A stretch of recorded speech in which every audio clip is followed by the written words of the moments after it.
Art Linkletter lives next door to me, and he says to me every day, Quincy, if you want to make God laugh, tell him your plans.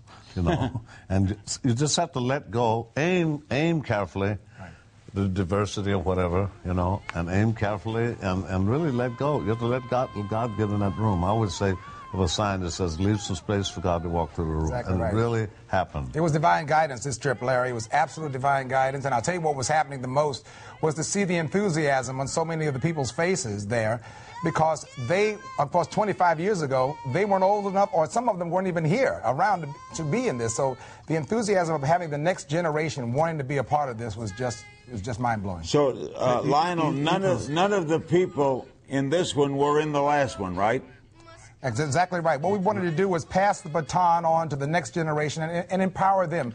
Exactly. To give them an opportunity to understand their social awareness and to give them a chance to be a part of history. I mean, this is wonderful for them. And, of course, I was inspired to see, again, my daughter at 5 years old came to me, and she said, Dad, we just learned a brand new song in school, We Are the World. I understand you wrote it with Michael Jackson, and I fell out laughing. At that point, I realized there's going to come a time when we have to pass this wonderful legacy on to the next generation. Quincy, how did Quincy? It happens automatically. Quincy, how did you get all those egos to be nice to each other and work together and sublimate the ego? Well, the artists were pretty cool, you know. We had some problems, and I was ready to bring my sign back out, but I decided not to. Check your ego at the door.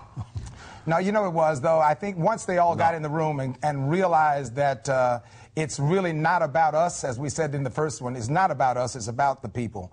And once you see those images on the wall of those kids standing out there in the middle of nothing, and the families completely lost with everything, you know, it's that at that time your ego shrinks to a point where you understand what your mission is. By the way, some of the students from Haiti actually shot the video of We Are the World. Let's take a look. We are the world. We are the children. We are the ones who make a better day, so let's start giving. There's a choice we're making. We're saving our own lives. It's true, we make a better day, just you and me. Quincy, who decided who would do solos? Well, it was a mixture of planning and circumstances. You know, some people didn't show up, and some other people showed up, and so that's where it's good to have been a jazz musician. The jazz musician's mind is wide open, and you can roll and turn on a dime. Exactly right. It's very important. How long does it take to edit this thing to get it all ready for Friday night? Lionel. Longer than it does to record it. Yeah. About 3 times as long as recording. Well, you know what, Larry? This particular time around was interesting because, think about it, we started out with 4 cameras on the first We Are the World. And this time around, everybody had a cell phone. Everybody had a cell phone. Everybody was my space, your space, her space, their space. It was streaming before we even got to the second verse. So it was actually quite magical to see how much technology was in that room while we were trying to record this thing. By the way, a secret, this record was not going to be. Did you involve Michael Jackson in any way, Quincy? Yes. Yes. At his mother's request and our desire. Our desire, we kept Michael's. Michael, when we did the last one, we requested him to be there right after the AMAs at 10 o'clock to be on the mic to sing the lead as a demo for the rest of the people. Right. He was there right on time, and he did it. He doubled it. Now we've got Janet singing with him. Right. But to have his voice in there, I must tell you, to have his presence, I must admit he was missed last night, just in body. But I must tell you, to have his voice in there was just inspiring. And what about Quincy? What about having rappers instead of rockers? We got all of them. Well, the funny thing we had everything this time, but we have also, we're going to put it on the back of the record, is a fantastic poem that was requested by Michael's mother, written by Maya Angelou. Brilliant. And it is incredible, and it ends with, we are, you are, we are the world. Right. And it's so organically connected. So, as I say again, and Lionel said, there's a lot of divine intervention now. Yeah.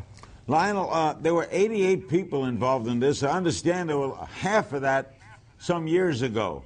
Was that more of a problem, having more people? I don't know whether we had too many artists in the building or too many film crew. I'm telling you, technology, we have now this on, 3D, Panavision. We had every imaginable kind of camera filming this. And so the visual on this is far greater than it was the first time around, but it's just incredible. We're going to make cuts where the kids in Haiti will be singing along with us on the video. It's brilliant. And the benefits all go to help Haiti, right, Quincy? Absolutely. And we're avoiding all of the organizations, I will call no names, that deal with those 30 and 40% operation overhead. We have a very good friend who used to be ambassador to Colombia, Luis Moreno, that knows how to aim. He's the head of Interdevelopment Bank, World Bank now, in 31 countries in Latin America, and we will take the advice of absolute experts of where to aim. That's right. Because there are lots of things like power generators. People have submitted power generators and just some amazing giving.